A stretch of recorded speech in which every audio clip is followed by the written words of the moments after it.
지난주에 이제 의사표시까지 받고 오늘은 법률행위 대리 들어갈 차례죠. 교재 보시면 32쪽입니다. 32쪽. 대리 파트가 이제 민법 총칙 중에서는 좀 제일 어려운 부분에 속해요. 요 잘 이해하셔야 되는데, 대리라는 개념은 우리 지난 시간에 간단하게 봤었는데,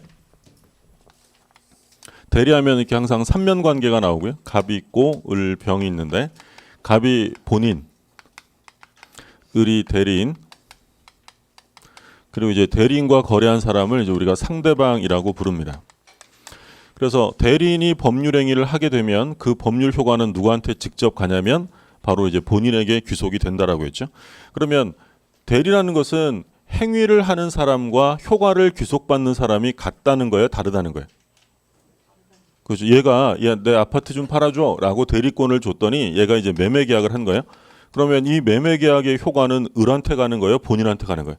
본인한테 가는 거죠. 그럼 행위는 누가 하는 거냐면 대리인이 하는데 법률 효과는 본인에게 귀속되니까, 그러니까 보통 일반적인 법률 행위는 행위한 사람에게 효과가 귀속되는 게 기본인데, 요 대리라는 제도는 행위하는 사람과 효과를 귀속받는 사람이 분리되는 모습이 나타나는 게 바로 대리예요. 그럼 대리의 종류가 나오죠. 대리의 종류를 보면 1번에 임의대리, 법정대리 있고요. 2번에 능동대리, 수동대리, 3번에 유권대리, 무권대리 나오는데, 가장 기본적인 게 종류가 임의대리하고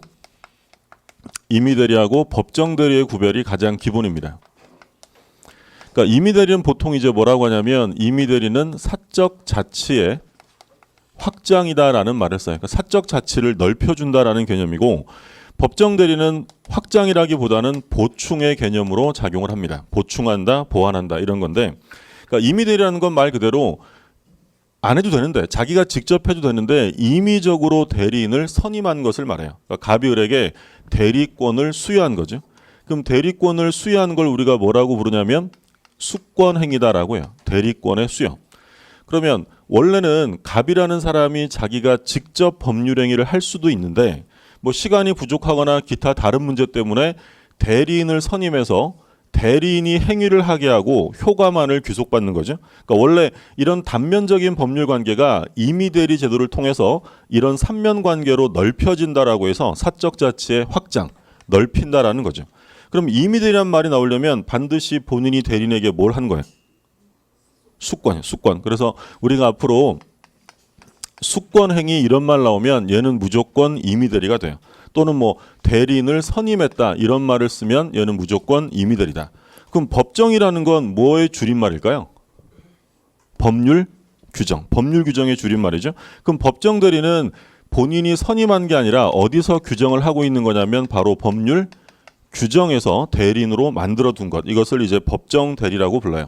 그러니까 법정 대리는 어떤 거냐면, 예를 들어서 본인이라는 사람이 완전한 법률 행위를 하기가 어려운 상황이에요. 예를 들어 뭐 미성년자라든지 또는 제한 능력자 이런 사람들이 있잖아요.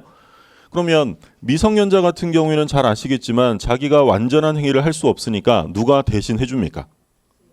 그렇죠. 미성년자는 누가 대신 해줘요? 그렇죠. 엄마 아빠가 해주잖아요. 그렇죠? 뭐라고 해요? 친권자. 친권자가 대리를 해주고요. 그리고 우리 또 누구 있었냐면 피한정 후견인이 있었죠. 그리고 또 누구 있었냐면 피성년 후견인. 누가 더 상태가 안 좋다 그랬어요?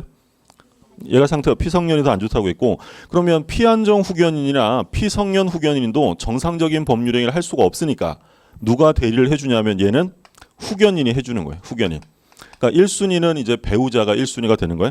그러면 얘가 완전한 행위를 할 수 없기 때문에 법률이 얘를 도와주라고 대리인을 만들어 둔 거예요. 그러면 이건 사적 자치를 넓혔다기보다는 사적 자치를 뭐 해주는 거예요? 보충, 보완해주는 역할을 한다. 그게 바로 법정 대리예요. 그럼 이제 우리 앞으로 대리 공부할 때는 항상 임의 대리하면 수권이 나와야 되고 법정 대리하면 법률 규정 이렇게 나와요. 요거 끝나면 바로 뭘 볼 거냐면 대리권의 발생 원인을 볼 거예요. 그럼 임의 대리권의 발생 원인은 뭐라는 거예요? 수권. 임의 대리권의 발생은 수권. 그럼 법정 대리의 발생 원인은 뭐예요? 법률 규정이겠죠. 그럼 그게 끝나면 바로 대리권의 범위가 나올 거예요. 그럼 임의 대리권의 범위는 뭘로 정하겠어요? 요거 나오네요. 수권. 그럼 법정 대리의 범위는 뭘로 정하는 거예요? 법률 규정이니까. 항상 임의 대리하면 수권인 거고 법정 대리는 법률 규정. 자, 그리고 대리인이 상대방에게 의사 표시를 합니다. 그러니까 대리인이 의사 표시를 하는 거니까 이건 능동적이고 적극적이죠. 이런 대리를 뭐라고 하냐면 능동 대리라고 불러요. 또는 적극 대리라고 하기도 하고. 근데 반면에 대리인이 의사 표시를 하는 게 아니라 의사 표시를 받아요. 하는 게 아니라 받기만 한다라고 하면 능동이 아니라 뭐라고 그랬어요? 수동이죠. 수동 대리. 그래서 능동 대리는 대리인이 의사 표시를 하는 거고 수동 대리는 하는 게 아니라 받기만 하는 거고 개념이고. 그리고 을에게 대리권이 있으면 유권 대리가 될 거고요. 대리권이 없으면 뭐라고 하겠어요? 무권 대리죠. 그래서 종류가 이렇게 나와 있고.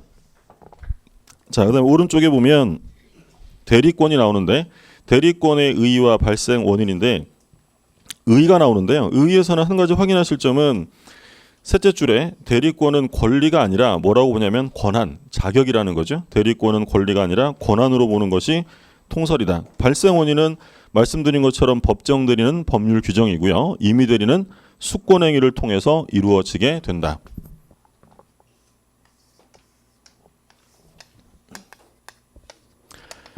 자, 갑이 을에게 대리권을 수여합니다. 대리권을 수여하는 걸 뭐라고 하냐면 수권행위, 대리권을 수여한다라는 거죠. 그러면 대리권이 수여되면 을은 대리권을 갖게 되는데 지금 나온 것처럼 대리권은 권리다라고 하면 안 된다는 거예요. 권리가 아니라 대리할 수 있는 권한, 그러니까 자격을 준 거예요. 법률상의 용어로 법률상 자격을 권한이다라고 부르죠. 자, 이 수권행위의 법적 성질을 뭐라고 보느냐? 이 수권행위는 당연히 법률 규정이에요, 법률 행위라는 거예요. 법률 행위예요, 그렇죠? 의사 표시로 주는 거니까. 그럼 우리가 대표적인 법률 행위 유형으로 보면 청약과 승낙에 의한 계약이 있었고요. 일방적으로 효과가 발생되는 게 뭐였어요? 단독행위였어요. 그러면 수권행위를 계약으로 볼 것인지 단독행위로 볼 것인지에 대해서 학설이 대립하는데 우리 통설은 뭐라고 하냐면 단독행위라고 해요. 계약이 아니라 단독행위. 그러면 갑이 을에게 대리권을 수여하면 수권행위를 하면 을이 의사표시를 수령하면 바로 대리권을 갖게 된다는 거예요. 그러니까 얘 승낙이 필요한 거예요? 필요 없는 거예요? 필요 없다는 거예요. 이게 단독행위죠. 그런데 대리권을 권리라고 보면 좀 곤란해진다는 거죠. 왜냐하면 권리라는 건 통상적으로 뭘 수반하게 돼요? 권리는 항상 의무를 수반하게 되죠. 그러면 단독행위로 볼 때 대리권을 권리라고 하면 일방적으로 뭘 부담시킬 수도 있다는 거예요. 의무를 부담시키는. 이건 적절하지 않기 때문에 이건 그냥 대리할 수 있는 자격을 주는 것이지 권리 의무를 주는 것이 아니다라는 거죠. 무슨 말인지 드셨어요? 그럼 만약에 지문에 본인과 대리인은 수권행위를 통해서 권리 의무 관계가 발생한다라고 하면 오해엑생. 틀려. 수권행위에서는 권리 의무가 안 생기고요. 그냥 뭐만 주는 거냐면 권한, 자격만을 주는 거예요. 자, 그런데 아무한테나 대리권을 막 줄 리는 없잖아요. 그럼 대리권을 줄 때는 보통 얘랑 얘 사이에 내부적인 법률 관계를 맺은 다음에 대리권을 주는 게 보통이에요. 예를 들어서 고용 계약을 한다든지 아니면 뭐 사건 처리를 위한 위임 계약을 체결하고 대리권을 주는 게 보통이겠죠. 예를 들어서 어떤 자동차 회사에서 자기 직원에게 자동차 판매 대리권을 줍니다. 자기 회사 직원에게 자동차 판매 대리권을 준다. 그럼 대리권을 주기 전에 그 회사와 직원 사이에는 어떤 계약이 있었던 거예요? 고용 계약이 있었던 거죠. 그런 내부적인 법률 관계가 있으니까 대리권이 수여되는 거예요. 요걸 이제 뭐라고 부르냐면 우리 민법에서는 원인된 법률 관계라는 말을 써요. 자, 민법 제128조에 좀 이따 볼 텐데, 그러니까 이게 지금 무엇의 원인이 되느냐? 이 고용 계약이 지금 무엇의 원인이 되고 있다는 거예요? 수권행위, 대리권을 수여하는 데 있어서 원인된 법률 관계다. 같은 말로 학자들은 이것을 기초적인 내부 관계라는 말을 쓰기도 합니다. 결국 똑같은 얘기예요. 이 고용이나 위임 계약은 무엇의 기초가 되고 있다는 거예요? 수권행위의 기초가 되고 있다는 거죠. 근데 만약에 그 사람이 회사에서 잘렸어요. 원인된 법률 관계가 종료가 되었다. 대리권만 남을까요? 대리권도 소멸할까요? 소멸하는 거죠. 일반적인 원칙으로 원인된 법률 관계가 종료되면 대리권은 소멸되어집니다. 자, 그럼 여기서 한 가지. 원인된 법률 관계 종료로서 소멸되는 대리권은 법정 대리권도 마찬가지일까요? 임의 대리권만 그럴까요? 그렇죠. 이건 뭐에 관한 거니까? 수권이니까 이건 법정 대리에선 나올 수가 없는 말이겠죠. 그러면 원인된 법률 관계 종료랑 그리고 이 수권 행위를 뭐 할 수 있냐면 철회할 수도 있겠죠. 본인이 이제 그만하세요라고 철회하면 얘 대리권은 바로 소멸됩니다. 자, 우리 시험에는 뭐 간단하게 출제가 됐었는데 뭐라고 나왔냐면 수권행위의 철회는 임의대리와 법정대리의 공통된 소멸 사유이다. OX에. 틀려. 이건 어디서만 나오는 거예요? 임의대리. 수권이란 말 나오니까 임의대리에만 나와요. 그러면 임의대리, 법정대리 말고 임의대리에만 나오는 특유한 소멸 사유가 두 개 나왔어요. 수권행위 철회하고 뭐가 있어요? 원인된 법률관계 종료. 이 두 가지는 임의대리에서만 나오는 특이한 소멸 사유가 된다라는 얘기죠. 자, 그 얘기가 나와 있고 그럼 33쪽에 보면 2번에 대리권의 범위와 제한입니다. 자, 법정 대리권의 범위는 뭘로 정한다고 했어요? 법률 규정. 간단한 거예요. 그 다음에 2번에 임의 대리권의 범위는 뭘로 정한다고 했냐면 수권행위. 그래서 그 오른쪽에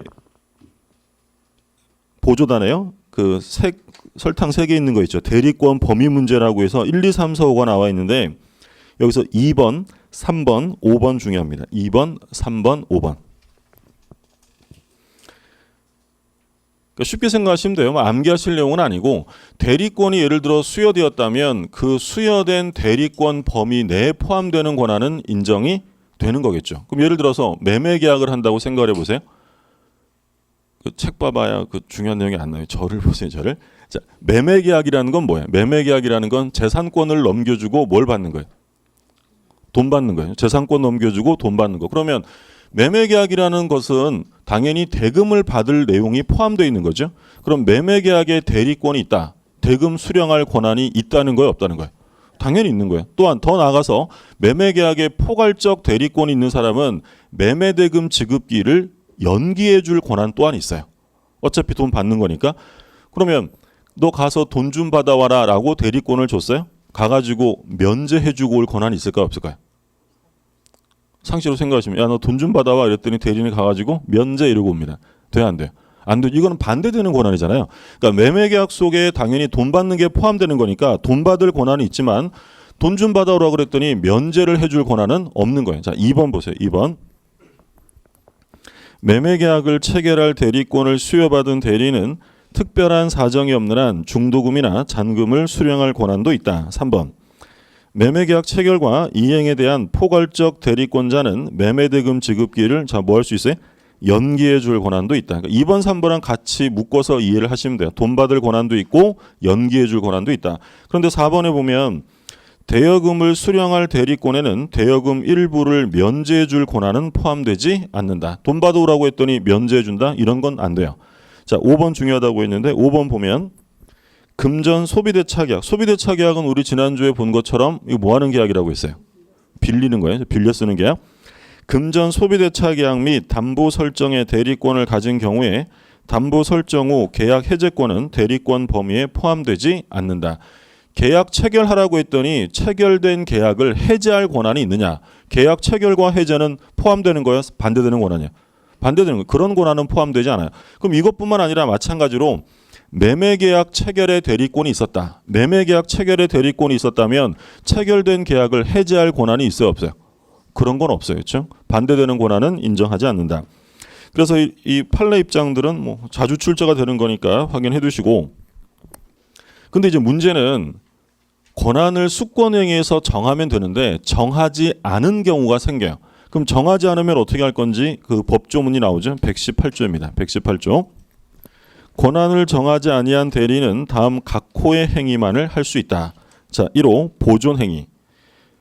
보존행위라는 건 이제 뒤에 나오지만 현상 유지 행위를 말하고 2호 대리의 목적인 물건이나 권리의 성질을 변하지 아니하는 범위에서 그 이용 또는 개량하는 행위.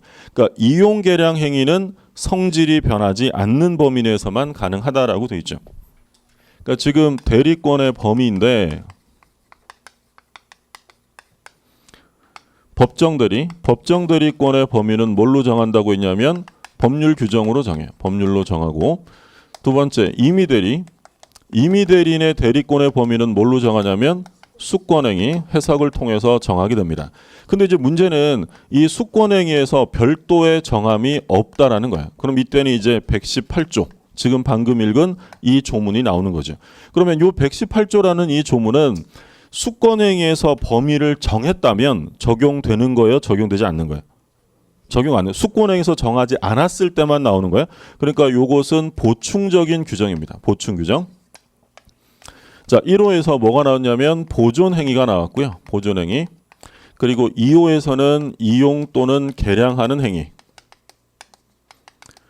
그리고 뭐 3호는 없지만 같이 이제 논의되는 게 처분행위를 할 수 있느냐, 요거를 함께 논의하게 되는데, 자, 보존행위는 말씀드린 것처럼 현상을 유지해주는 행위예요. 그럼 현상 유지 행위라고 하면 이건 당연히 제한을 둘 이유가 없죠. 무제한 할 수 있다.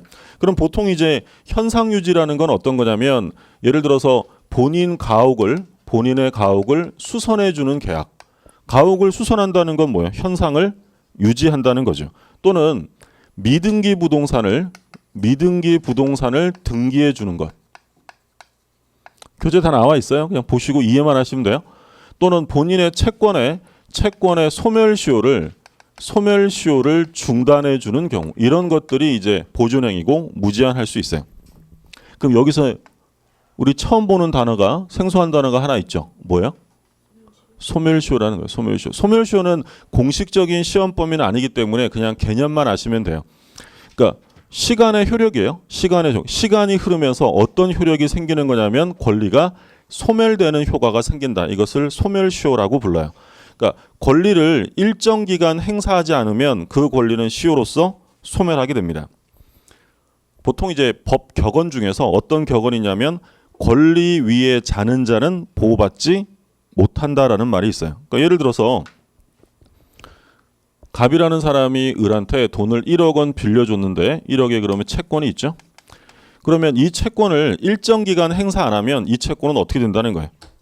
소멸한다는 거예요. 일반 채권 같은 경우에는 10년인데요. 예를 들어서 돈 빌려준 지 10년이 넘었는데 11년 되는 해에 갑이 을에게 야, 너 11년 전에 돈 빌려갔잖아. 빨리 갚아 이럽니다. 그러면 을이 갚아야 돼요? 안 갚아야 돼요? 안 갚아야 되죠. 미안, 소멸시효 완성 이러면 끝나는 거예요. 그게 뭐라고요? 소멸시효죠. 그래서 물론 권리마다 소멸시효 기간이 달라요. 그러니까 일반 채권은 몇 년이냐? 보통 채권은 10년이고요. 예를 들어 뭐 상사채권, 상행위에서 발생한 상사채권은 뭐 5년이고, 또는 뭐 술집 외상채권 이런 것들은 1년이에요. 작년 연말에 외상술 드신 거 있어요? 다 돼갑니다. 옛날에 그랬어요. 옛날에는 대학에 들어가면 미친 듯이 술 먹잖아요, 애들이. 근데 요즘 애들은 대학 가도 놀지도 못해요. 취업한다고. 요즘 애들 불쌍해 죽겠어. 근데 옛날에는 대학 들어가면 술 엄청 먹어요. 누가 사줘요? 선배들이 막 사주잖아요. 그럼 선배들이 이제 좀 사주다 보면 이제 지들끼리 이제 모여서 돈 모아서 술 먹어요. 근데 이제 좀 가을쯤 되면 이제 돈도 떨어지니까 이제 술을 먹을 때 외상으로 먹죠. 옛날에는, 지금은 그런 건데 옛날에는 학생증 맡기고 술 먹고 이랬잖아요. 그래서 외상값이 쌓여가는데 1학년 2학기 겨울방학이 다가올 무렵에 이제 민법 선생님이 들어오셔가지고 민법 제일 마지막에, 총칙 제일 마지막에 소멸시효가 나와요. 소멸시효 수업을 하십니다. 수업을 하시면서 뭐라고 하냐면 술집 외상채권은 소멸시효 기간이 1년이다 이래요. 이때 애들이 군대 가기로 결심을 하는 거죠. 그러니까 권리마다 이게 소멸시효 기간이라는 게 있어요. 뭐 구체적인 내용은 우리 시험 범위가 아니니까 상관없는데, 그러면 이 소멸시효라는 건 왜 진행이 되는 거냐면 얘가 권리를 행사한 거예요. 안 했기 때문이에요. 안 했기 때문이에요. 그럼 만약에 권리를 행사하면 소멸시효가 어떻게 되냐면 중단돼요. 다시 10년이 또 시작하는 거죠. 그러면 이 채권의 소멸시효를 중단시키는 것은 이 본인 채권을 유지시켜 주는 거죠. 그게 무슨 행위라고요? 보존행위. 이런 건 얼만큼 할 수 있냐면 무제한 할 수 있어요. 무제한. 근데 이용 개량 행위는 무제한하면 안 돼요. 이용하고 개량하는 것은 권리나 물건의 성질이 변하지 않는 범위 내에서만 가능합니다. 만약에 성질이 변하게 되면 권한 내라는 거예요? 권한을 초과하는 거예요? 초과하는 거예요. 그럼 무권 대리가 되는 거예요. 그래서 이용 개량 행위는 성질이 변하지 않는 범위 내에서만 가능하다. 성질이 변하지 않으면 얼마든지 해도 상관없고, 자, 예를 들어서 우리 본인이 은행에 예금을 가지고 있어요. 제가 은행에 있는 예금을 다 빼가지고 이거를 주식으로 바꿉니다. 예금을 주식으로 전환시켰다. 자, 성질이 변해요? 안 변해요? 성질이 변해요. 이제 변한다고 봐요. 왜 변하는 거지? 해보시면 알아요. 해보시면 예금 이거 다 빼가지고 주식 한 종목 몰빵 해보세요. 나중에 어떻게 되나? 성질이 변해요. 그렇죠? 웃는 게 아니잖아요. 그런 거고 또는 예금을 다 빼가지고요. 사채로 바꿔요. 사채로. 성질이 변해 안 변해? 변하는 거죠. 예금은 안정적이지만 금리는 매우 낮고요. 거의 뭐 제로 금리 시대니까. 근데 사채는 금리는 높지만 잘못하면 뗄 수도 있잖아요. 이런 것들은 성질이 변한다고 봐요. 또는 토지의 지목, 형질을 변경한다. 예를 들어 지목이 전으로 돼 있는데 답으로 바꾼다. 이런 것들은 성질이 변하기 때문에 이걸 허용할 수 없어요. 그럼 예를 들어서 우리 본인 주택이 현재 비어 있어요. 주택이 비어 있어서 그 주택을 주택으로 임대차 해줍니다. 성질이 변해요, 안 변해요? 그건 안 변하죠. 그대로 빌려주는 거니까. 그런데 이렇게 되는 것들은 성질이 변하기 때문에 허용해서는 안 되고, 그럼 만약에 이걸 하면 뭐로 본다는 거예요? 무권 대리로 보는 거예요. 조심하실 점은 본인에게 유리하냐 불리하냐하고는 상관없는 거예요. 예를 들어서 예금을 주식으로 바꿨는데 제가 바꾼 주식이 매일 막 이렇게 상한가를 치고 올라가요. 그러면 우리 본인은 흐뭇할 거 아니에요? 그러면 유권 대리예요? 그래도 무권 대리예요? 그래도 뭐 권한을 넘어간 거니까. 그러면 흐뭇한 본인이 자기 법률행위로 하고 싶으면 뭘 하면 된다고 했어요? 그렇죠. 우리 지난주에 봤죠. 추후에 인정한다. 그게 뭐예요? 추인해서 자기 법률행위로 할 수 있는 것이지 본인에게 유리하다고 해서 그게 바로 유권 대리가 되는 것은 아니다라는 거예요. 그게 이제 이용계량행위고 처분행위는 뭐 조문으로 나와 있지 않은데 뭐 상식적으로 생각해 보시면 권한을 정하지 않은 애가 집 팔아버리고 하면 될까 안 될까요? 그건 당연히 안 돼요. 처분행위는 원칙적으로 허용하지 않습니다. 그럼 만약에 지문에 권한을 정하지 아니한 대리인은 보존행위와 이용행위는 무제한할 수 있다라고 하면 오해액색. 틀려. 뭐만 무제한이요? 보존행위죠. 이용계량행위는 성질이 변하지 않는 범위 내에서만 가능합니다. 자, 그 얘기가 다음 페이지까지 나와 있고요. 그 다음에 34쪽에 대리권의 제한이 나오죠.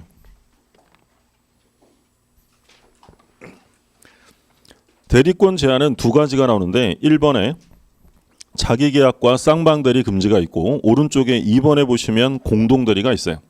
자, 1번에 124조를 보죠. 124조. 대리는 본인의 허락이 없으면 본인을 위하여 자기와 법률행위를 하거나 동일한 법률행위에 관하여 당사자 쌍방을 대리하지 못한다. 여기서 보시면 본인을 위하여 둘째 줄에 자기와 법률행위를 하거나라고 돼 있어요. 여기서 자기는 누구예요? 대리인 자신을 말하는 거예요? 동일한 법률행위에 관하여 당사자 쌍방을 대리하지 못한다. 그러니까 앞에 자기와 법률행위를 하거나 여기까지가 자기계약을 말하는 거고 뒷부분은 쌍방 대리를 하지 못한다는 거예요. 근데 예외적으로 뭐는 가능하다고 돼 있어요? 채무의 이행, 채무이행.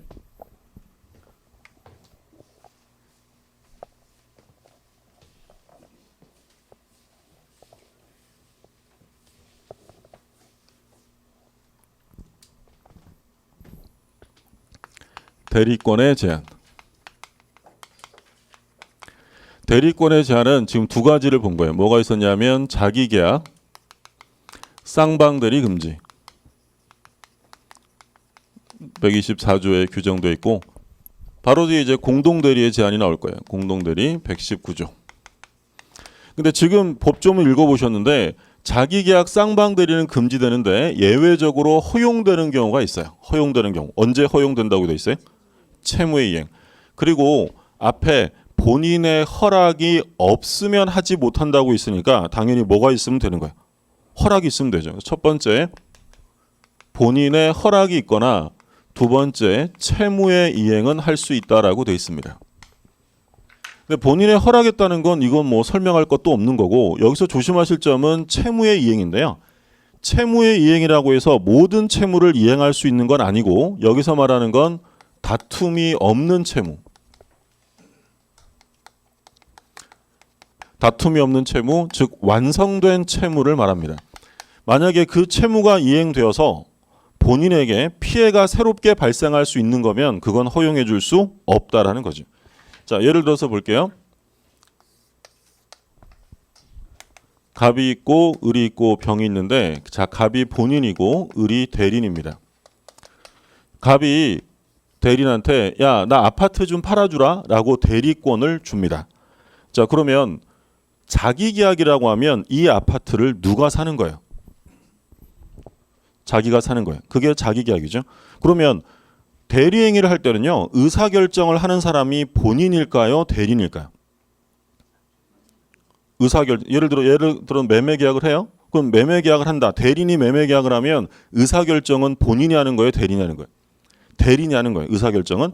그러면 문제는 갑을에게 아파트를 하나 팔아달라고 했는데 그걸 누가 사버리냐면 을이 산다는 거예요. 그럼 계약서를 한번 볼까요? 계약서에 매도인란과 매수인란을 봤더니, 자, 매도인란에는 뭐라고 써질까요?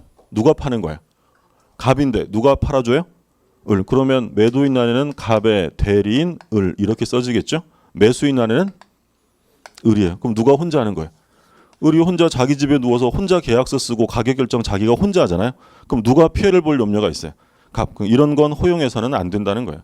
근데 만약에 본인이 야, 아파트 팔아주는데 필요하면 네가 사도 돼 라고 허락을 했대요. 그럼 말할 것도 없이 가능한 거예요. 근데 그런 허락이 없으면 자기 계약은 허용할 수 없고, 그러면 쌍방대리라는 것은, 자, 갑을에게 야, 아파트 좀 팔아주라라고 대리권을 줬는데 마침 병은 아파트를 하나 사달라고 대리권을 준 거예요. 그럼 매도인은 갑의 대리인 을이고 매수인은 누가 돼요? 병의 대리인 을 되겠죠. 그럼 이것도 결국 누가 혼자 합니까? 을. 그러면 둘 중 한 사람에게 피해가 생길 수 있으니까 그건 허용해서는 안 된다라는 거예요. 첫 번째 뭘 금지하고 있냐면 자기계약 쌍방대리를 금지한다. 자, 그런데 이 을이라는 대리인이 본인 갑에게 1억 원의 채권이 있어요. 그러니까 얘가 얘한테 돈 빌려준 거죠. 변제기는 언제냐면 변제기는 11월 24일이에요. 변제기가 도래했습니다. 자, 그러면 이 을은 갑의 금전을 출납할 대리권이 있는데 변제기가 도래하자 을이 자기 혼자 갑의 통장에서 1억 원을 인출해 갔다. 이거 될까요? 안 될까요? 자, 변제기가 도래했고 1억 받을 게 있어요. 그래서 을이 자기 혼자 갑의 통장에서 1억 원을 빼갔다. 돼야 안 돼요? 남의 통장에 이런 생각하시면 안 되고, 자, 지금 얘는 1억 받아갈 채권이 있어요? 없어요? 있어요. 그리고 얘가 본인의 금전을 관리할 대리권도 있는 사람이에요. 그러면 지금 변제를 받아가면 본인에게 불리해요? 당연한 거예요. 오히려 유리해요. 왜냐하면 지금 안 갚으면 얘는 지연배상을 해야 돼요. 그러면 지금 변제기가 도래한 채무를 이행한다라고 하는 건 다툼이 있는 채무예요? 완성된 채무예요? 완성된 거예요. 그럼 만약에 변제기가 언제냐면 1억 원을 빌려줬는데 변제기가 2월 24일이에요. 아직 3달 남았어요. 근데 대리인이 어차피 돈 받아갈 거 있는데 나 돈 필요한데 한 석 달 땡기자 이러면서 지금 받아가요. 그러면 얘한테 피해가 돼야 안 돼요? 되죠. 이런 건 허용해서는 안 돼요. 이건 변제기가 도래하지 않았다면 아직 완성된 채무가 아니고 다툼이 생길 수 있는 채무라는 거죠. 무슨 말인지 드셨죠? 이건 뭐 암기하실 내용이 아니고 딱 들어보고 본인에게 피해가 생기냐 안 생기냐 그것만 구별하시면 돼요. 자, 하나 더 보면 을이 1억 원 받을 채권이 있고 변제기도 도래했습니다. 그런데 을이 어떻게 했냐면 야, 나 너한테 1억 받아갈 거 있는데 돈 대신에 네 부동산으로 대신 받아갈게. 이걸 우리가 뭐라고 하냐면 대물변제라고 해요. 대물변제란 대신 물건으로 변제한다는 거죠. 제가 친구한테 10만 원 빌린 게 있는데 야, 나 돈 없으니까 내 시계로 가져 라고 시계를 주면 그게 바로 뭐라는 거예요? 대물변제. 그러면 을이 1억 받을 거 있는데 얘 부동산으로 대물변제를 받아가는 행위를 하게 되면 본인에게 피해가 생길까요? 안 생길까요? 생각을 해보세요. 우리 집이 있는데 나는 이 집에서 계속 살고 싶어요. 그런데 갑자기 돈 빌린 대리인이 와가지고 야, 너 나한테 돈 빌렸지? 니네 집 내 거. 이러면 될까 안 될까요? 당연히 안 되죠. 얘한테 새로운 손해가 생기기 때문에 이런 대물변제도 허용할 수 없다라는 얘기겠죠. 그래서 본인에게 피해가 있는가 없는가를 구별하시면 되고, 그래서 지금 첫 번째 본 게 자기계약 쌍방대리 금지. 우리 생각해 보면 보통 이제 집 거래 다 끝나면 나중에 등기 신청하잖아요. 등기는 보통 직접 하세요? 법무사 시켜서 하세요? 법무사. 그럼 법무사가 매도인 서류도 받고 매수인 서류도 받아서 혼자 가서 등기 신청해요. 그럼 이 법무사는 뭐 하는 사람이에요? 이쪽 것도 받고 저쪽 것도 받으면 쌍방을 대리하는 사람이에요. 그럼 이 쌍방 대리를 하게 되면 매도인이나 매수인에게 새로운 이해관계가 생기는 걸까요? 완성된 걸 이행하는 걸까요? 완성. 그건 쌍방대리가 허용되는 거예요. 그러니까 본인에게 피해가 발생하는 게 없으니까 그런 개념이고. 자, 두 번째는 이제 공동대리의 문제인데, 자 119조를 보세요. 119조. 대리인이 수인인 때는 각자가 본인을 대리한다. 자, 제목이 뭐예요? 제목. 119조 제목이 119조하고 괄호돼 있고 뭐라고 쓰냐면 각자 대리. 그러니까 제일 기본입니다. 대리인이 여러 명이면 공동 대리가 원칙이 아니라 뭐가 원칙이야? 각자 대리가 원칙. 각자 대리. 그러나 법률 또는 수권행위에 다른 정한 바가 있는 때는 그러하지 아니하다. 그러니까 법률이나 또는 수권행위로 달리 정하면 그때서야 공동 대리가 된다라는 거죠. 그러니까 여기서 보시면 대리인이 수인이다. 여러 명이래요. 그럼 대리인이 여러 명이면 원칙은 뭐라고 했냐면 각자 대리가 돼요. 간단한 거지만 시험에는 많이 나왔어요. 대리인이 여러 명이면 공동 대리를 원칙으로 한다. 그럼 OX 틀려. 각자 대리가 원칙이에요. 그러면 대리인이 여러 명일 때는 법률에 규정이 있거나 또는 수권행위로 당사자 본인의 의사 표시로 묶으면 그때 공동 대리가 됩니다. 그럼 예를 들어서 이제 갑이라는 사람이 본인이에요. 본인. 그런데 이 갑에게는 A, B, C라는 대리인이 있습니다. 대리인이 세 사람인데 갑이 얘들아 내 아파트 좀 팔아줘라고 대리권을 줬어요. 그러면 원칙은 A, B, C가 공동으로 팔아야 돼요. 각자 알아서 하면 되는 거예요. 원칙은 각자 하는 거예요. 각자 대리가 원칙이니까. 근데 갑이 야 나 요거 아파트 딱 이제 하나 남은 전재산인데 니들 좀 신중하게 해. 니들 같이 해라고 묶어버렸어요. 그러면 뭐가 되는 거냐면 공동 대리가 되는 거예요. 그러니까 원래는 각자 대리고. 자 그러면 공동 대리가 되면 이제 뭘 공동으로 하느냐. 통설은 의사결정 공동설입니다. 그러니까 의사 표시까지도 전원이 함께 해야 한다는 거예요. 결정을 함께 하면 된다는 거예요. 결정을. 그럼 예를 들어서 이거 얼마에 팔까 애들이 이제 회의를 했어요.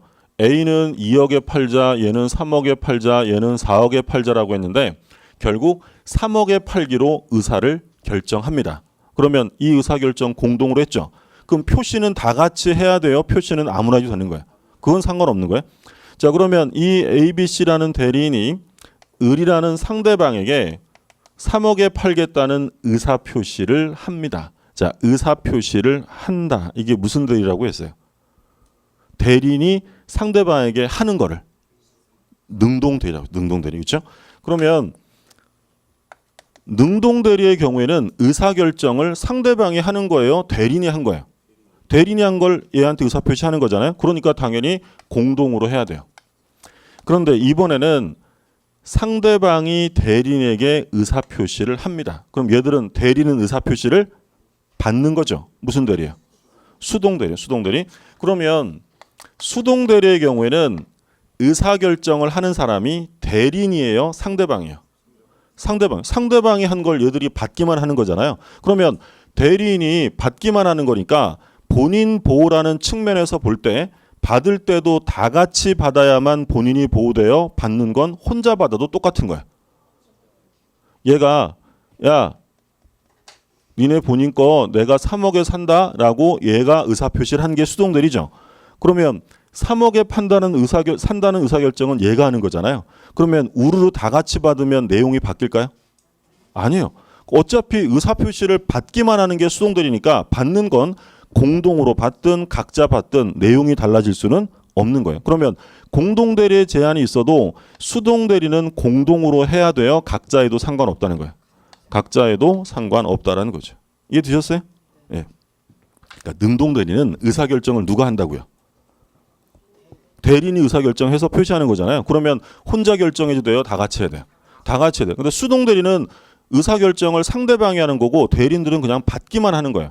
그러면 이 경우에 다 같이 받아야만 본인이 보호돼요? 혼자 받아도 내용은 똑같은 거예요. 똑같은 거예요. 그러니까 수동대리는 공동대리 제한이 있어도 각자 할 수 있다. 두 가지가 쟁점이에요. 제일 중요한 건 뭐야? 대리인이 여러 명이면 원칙은 각자 대리, 공동대리가 아니라는 점. 자, 그 내용이 이제 35쪽에 나와 있죠.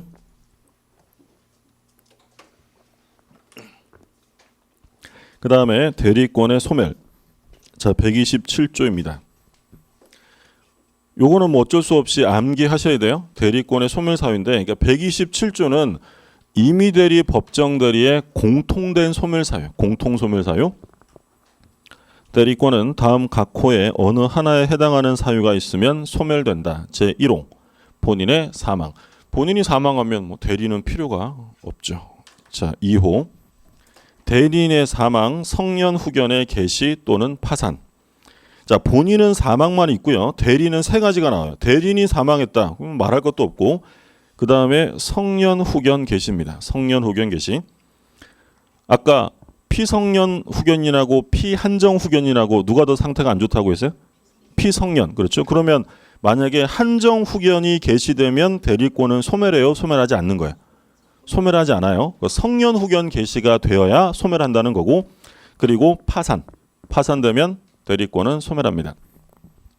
대리인이 성년 후견 개시를 받으면 본인과 대리인 사이에 인간적 신뢰관계가 깨진다라고 해서 대리권 소멸 사유로 규정했고요.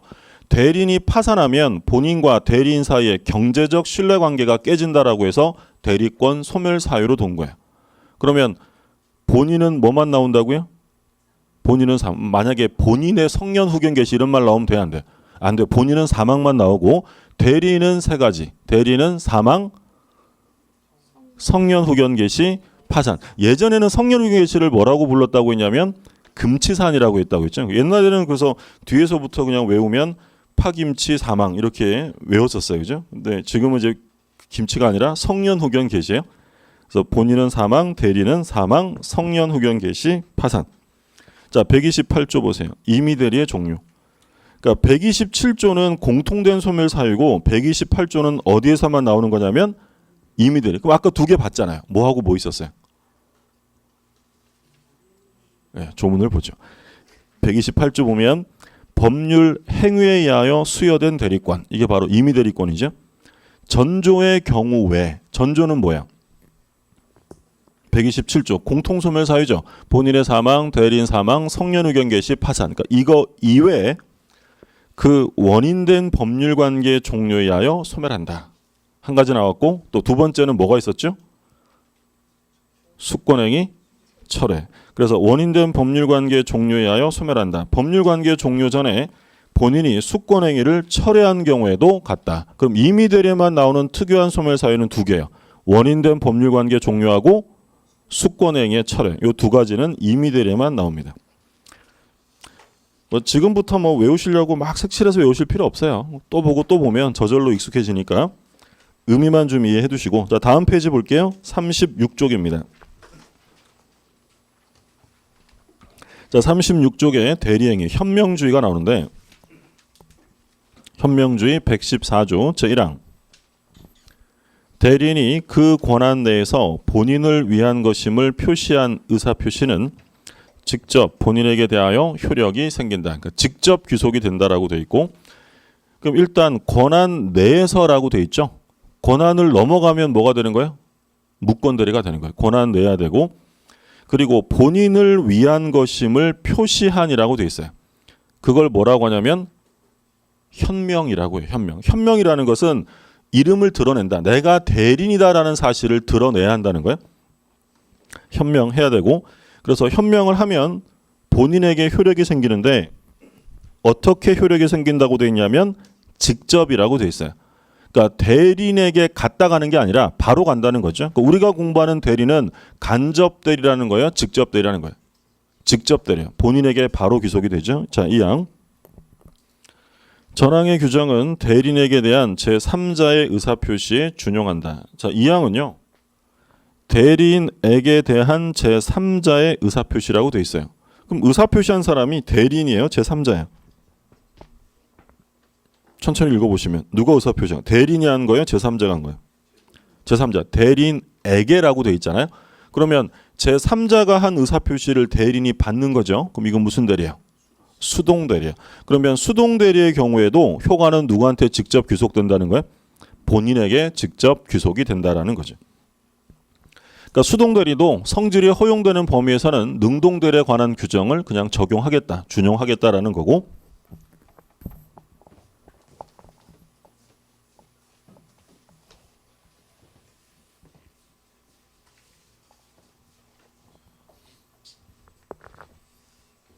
근데 분위기가 왜 이렇게 고요해요? 뭐 종교단체 온 것 같아. 예. 대리 들어가니까 이제 슬슬 어려워지죠. 예, 이제 시작인 거예요, 그죠? 예. 그래도 초반이니까 그래도 핵심적인 것들 위주로만 보시면 돼요. 그러니까 다 보려고 욕심내면 과부하 걸리니까 처음에는 그 핵심적인 흐름을 좀 이해하시면 되고, 그리고 이제 그 1월 달 되면 이제 기본서 나온다 그랬잖아요. 두 권 책 나오면 그때 이제 좀 세부적으로 다시 한번 볼 거고, 그러니까 초반부터 너무 다 외워버려야지 이렇게 되면 힘들어요. 처음에는 그냥 제가 그랬잖아요. 복습을 하시면 좋은데 복습은 안 하셔도 돼요. 그냥 듣고 잊어버리셔도 돼요. 아, 그런 얘기가 있었지 라고 생각하시면 되고, 부담 갖고 오시면 힘들어요. 내년에 민법이 쉽게 나올까요? 어렵게 나올까요? 네, 내년에 아마 좀 쉽게 나올 거예요. 올해 민법이 조금 어려웠어요. 그럼 내년에는 좀 쉽게. 올해 개론이 엄청 쉬웠죠.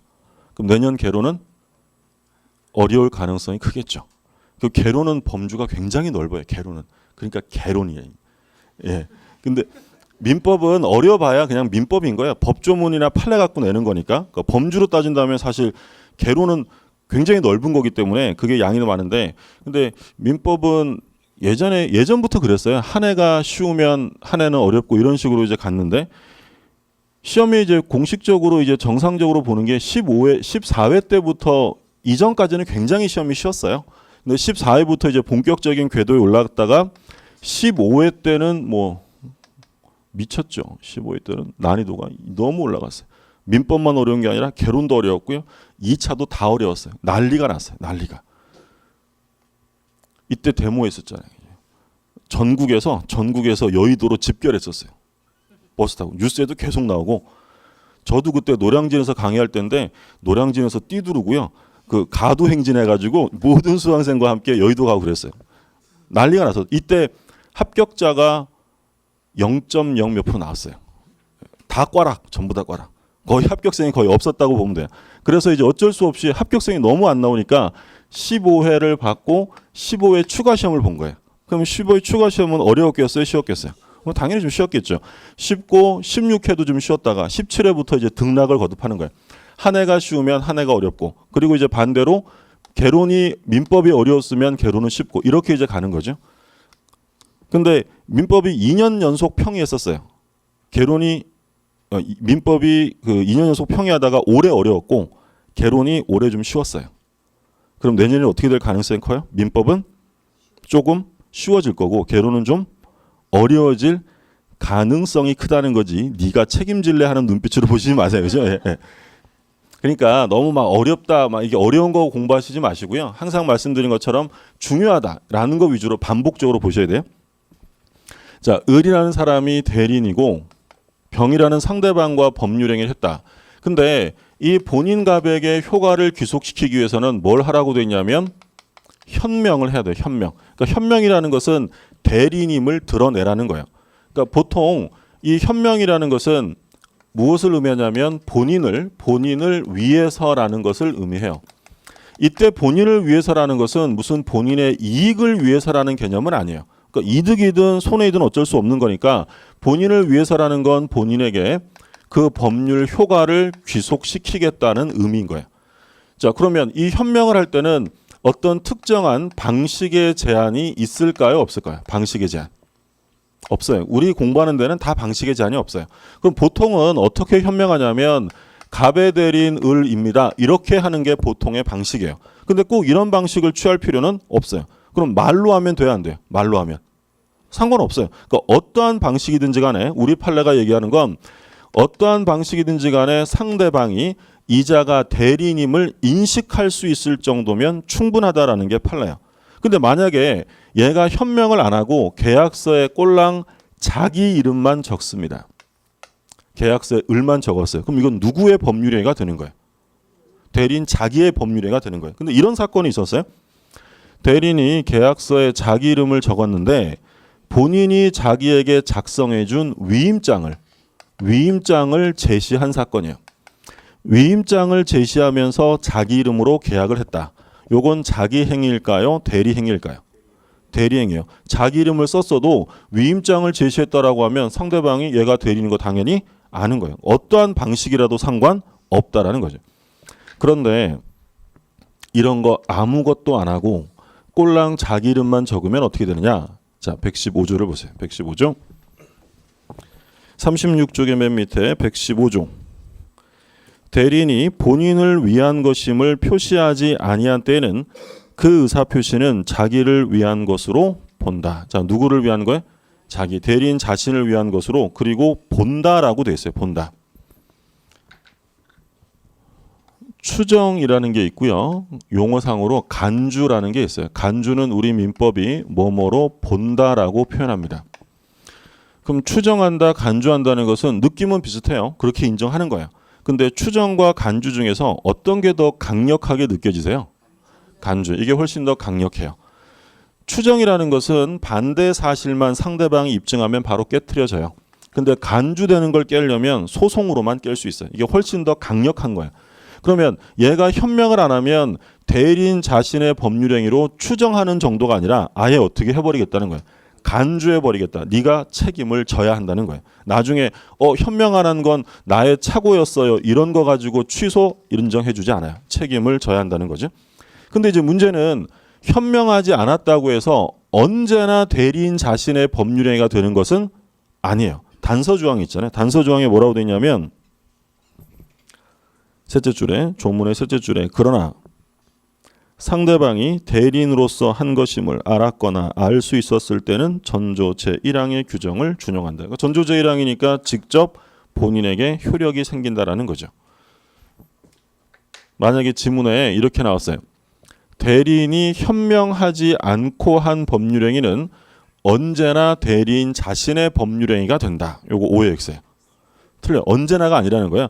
현명하지 않으면 대리인 자신의 법률행위가 되는 거 맞아요. 그런데 언제나가 아니라 만약에 상대방이 의뢰하는 사람이 대리인임을 알았거나 또는 알 수 있었다면 그때는 효과가 누구한테 간다고요? 본인에게 귀속이 된다라는 거예요. 그래서 원칙은 현명하지 않으면 대리인의 법률행위인데 현명을 안 했는데 상대방은 쟤를 알아요. 갑의 대리인으로 하는 거를. 그러면 알고 있다면 또는 알 수 있었다면 효과는 누구한테 가는 거냐면 본인에게 직접 귀속이 된다. 그게 115조의 의미가 되겠고, 자, 대리인의 하자가 나오죠. 대리인의 하자 37쪽을 보면 116조가 나옵니다. 1항. 의사표시의 효력이 의사의 흠결, 사기, 강박 또는 어느 사정을 알았거나 과실로 알지 못한 것으로 인하여 영향을 받을 경우에 그 사실의 유무는 대리인을 표준하여 결정한다. 대리인이 법률행위를 했는데 의사표시의 흠결이나 하자가 생겼대요. 그러면 기준이 되는 사람은 본인이라는 거예요? 대리인이라는 거예요? 대리인을 표준하여 결정한다. 그럴 수밖에 없는 것이 대리행위에 있어서 의사결정을 하는 사람은 누구라고 했어요? 대리인이에요. 그러니까 당연히 누가 기준이냐면 대리인 기준이지 본인 기준이 아니다.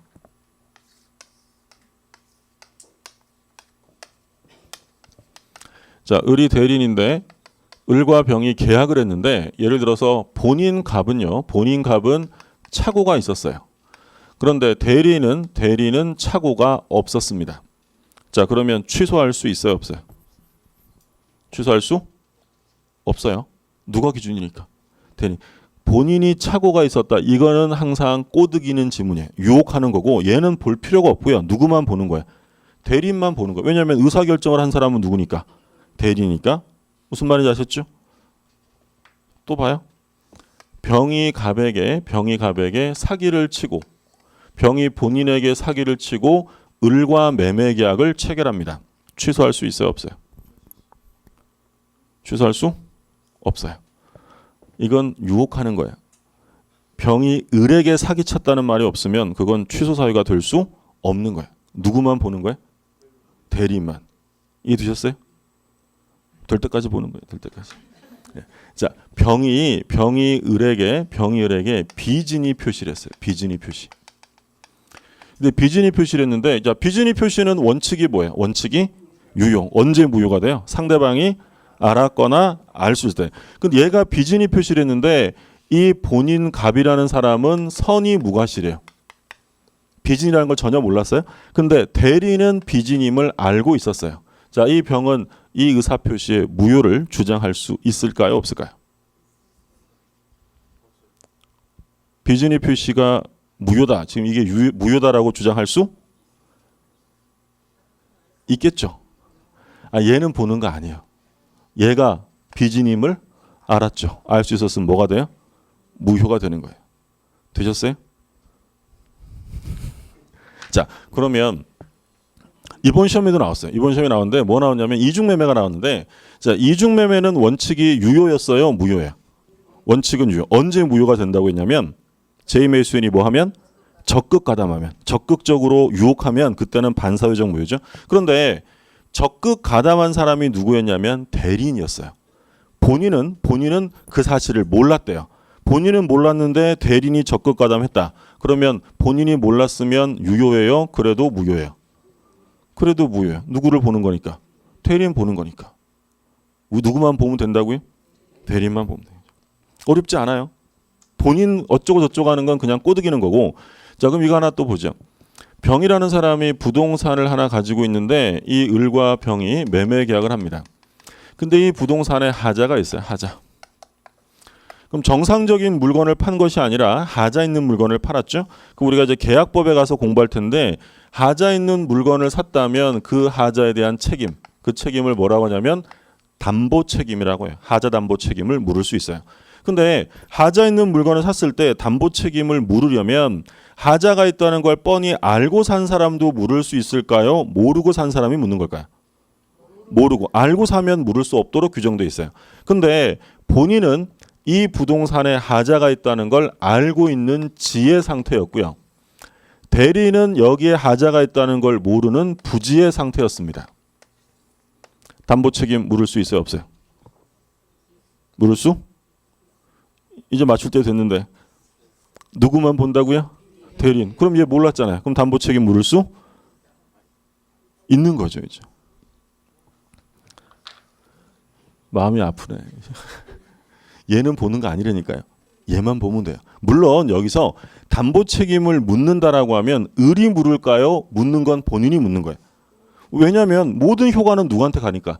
본인에 가니까 취소나 손해배상이나 이런 건 얘가 하는 건데 기준이 되는 건 얘가 아니라 누가 기준이라고요?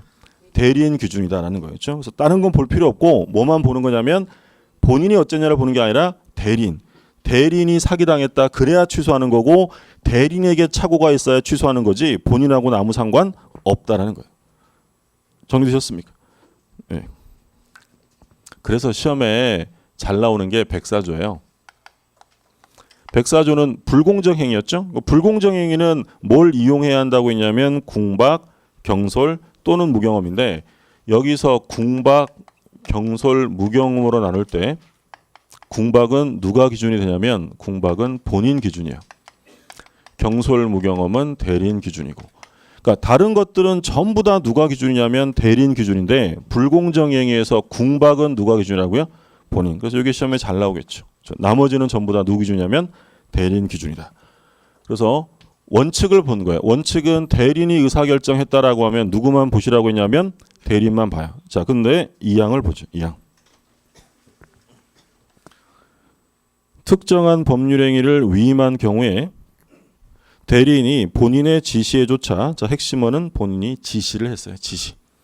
지시에조차 그 행위를 한 때는 본인은 자기가 안 사정 또는 과실로 인하여 알지 못한 사정에 관해 대리인의 부지를 주장하지 못한다. 그러니까 본인이 뭘 했냐면 지시를 했어요. 그런 다음에 우리 대리인이 몰랐다 이렇게 주장할 수는 없다. 좀 전에 뭐라 그랬냐면 이 부동산에 하자가 있어요. 하자가 있는데 본인은 하자가 있다는 사실을 알고 대리인은 전혀 몰랐어요. 그러면 이때는 담보 책임을 물을 수 있다고 했어요? 없다고 했어요? 원칙. 있다. 얘가 선이었으니까, 몰랐으니까. 그런데 뻔히 알고 있는 본인이 대리인에게, 아무것도 모르는 대리인에게 뭐 했다고요? 지시를 내린 거예요. 야, 너는 묻지도 말고 가서 병한테 사. 그래서 얘는 전혀 모르고 샀대요. 그러니까 이 갑이 나중에 뭐라고 하냐면 나는 알았지만 우리 대리는 몰랐으니까 너 책임져라 라고 할 수 있느냐. 그렇게 할 수는 없다라는 거예요. 그럼 결론은 뭐냐면 본인이 지시했다 이 말만 안 나오면 누구를 기준으로 보시면 되는 거예요. 대리인을 기준으로 하면 된다라는 거죠. 그래서 원칙 1항, 2항 예외 이렇게 나와 있고, 그 다음에 이제 대리인의 능력이 나오는데 능력부터 좀 쉬었다가 보시죠.